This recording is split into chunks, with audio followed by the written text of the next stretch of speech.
Computer کا بھی اور اکاؤنٹس کا بھی۔ میں حال ہی میں یوں سمجھیے کہ قرآن پاک کی طرف رجوع کیا میں نے اور اس کو سمجھنے کی کوشش کر رہا ہوں، لیکن ایک عجیب سی بات یہ آ رہی ہے کہ اتنا زیادہ میٹر موجود ہے قرآن پاک کو سمجھنے کے لیے بھی کہ اس کے کوئی بنیادی اصول سمجھ میں نہیں آ رہے ہیں کہ انڈرسٹینڈنگ اس کو کیسے کرنی چاہیے، سٹیپ وائز کس طرح اس کو سمجھنا چاہیے، آیا کہ ناظرہ اس کو کرنا چاہیے، احادیث سے اس کو سمجھنا چاہیے یا کیسے؟ کیونکہ اگر ہم احادیث کو بھی اٹھا لیتے ہیں پڑھتے ہیں تو کچھ علماء کہتے ہیں جی کہ احادیث کے بارے میں بھی یہ ہے کہ کچھ ضعیف ہیں یا حسن ہیں یا اس کا مطلب کسی خاص وقت کے لیے تھا، تو ایک عجیب سا مطلب کہ ذہن کے اندر ایک وہ تلاطم ہو جاتا ہے کہ آدمی کرے کیا کرے، کس طریقے سے اس کو مطلب کہ انڈرسٹینڈ کرنے کی کوشش کرے کہ وہ ایک سیدھی راہ کے اوپر آ جائے کہ اسے قرآن پاک کی بنیادی جو تعلیمات ہیں ان کے اوپر چل کے کم لیکن کامل علم کو حاصل کر سکے۔ قرآن مجید کی طرف آپ کا رجوع ہوا ہے، توجہ ہوئی ہے، اس کو اللہ کا بہت بڑا فضل اپنے اوپر سمجھیے،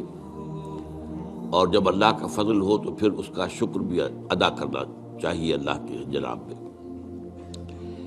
میں آپ سے ایک عجیب بات کہہ رہا ہوں، شاید آپ کو بہت وہ نئی سی لگے گی۔ قرآن کو ایسے پڑھیے جیسے بدو پڑھتے تھے۔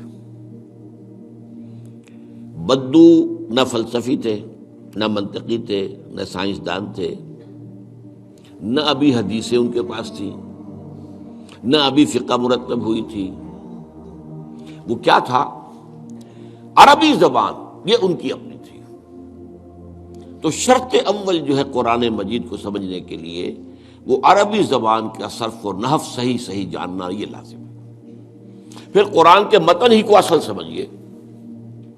البتہ یہ ہے کہ اس کو آپ سمجھیں کہ یہ پہلا مرحلہ ہے قرآن پر غور کا، قرآن پر فکر کا، قرآن پر سوچ کا۔ اس کے بعد اگلے مراحل بھی آئیں گے۔ اسی قرآن سے پھر قوانین جو ہے واخذ ہونے ہیں۔ اچھا، اس میں بعض سے واقعات ایسے ہیں کہ جو تو ایک تاریخی حیثیت رکھتے ہیں،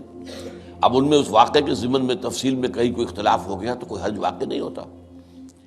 ابھی میں مثال دیا کرتا ہوں کہ میں چند جملے ابھی آپ کے سامنے یہاں ادا کروں اور پھر 10 منٹ کے بعد پوچھا جائے آپ سے تو ہر شخص جو ہے اس کو کہے گا، وہ جواب جو میرا دے گا وہ مختلف ہوگا، اس کا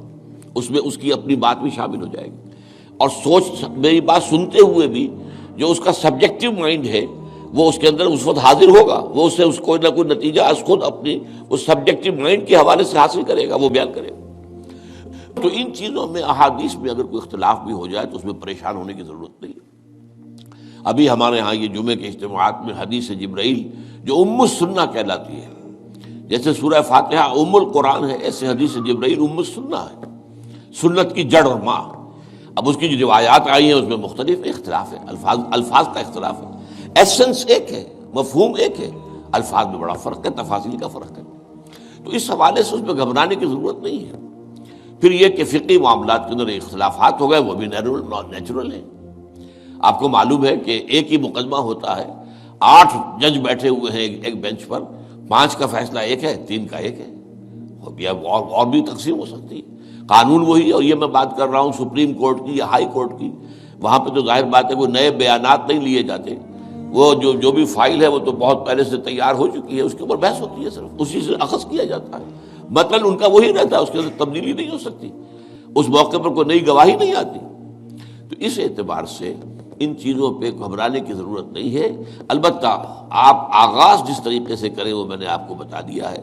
اس میں یہ کہ آپ اصل میں ان تمام جو چیزیں ہیں اضافی، ان سے ذرا صرف نظر کرتے ہوئے عارضی طور پر پہلے قرآن کو ایسے پڑھیے جیسے بدو پڑھتا تھا۔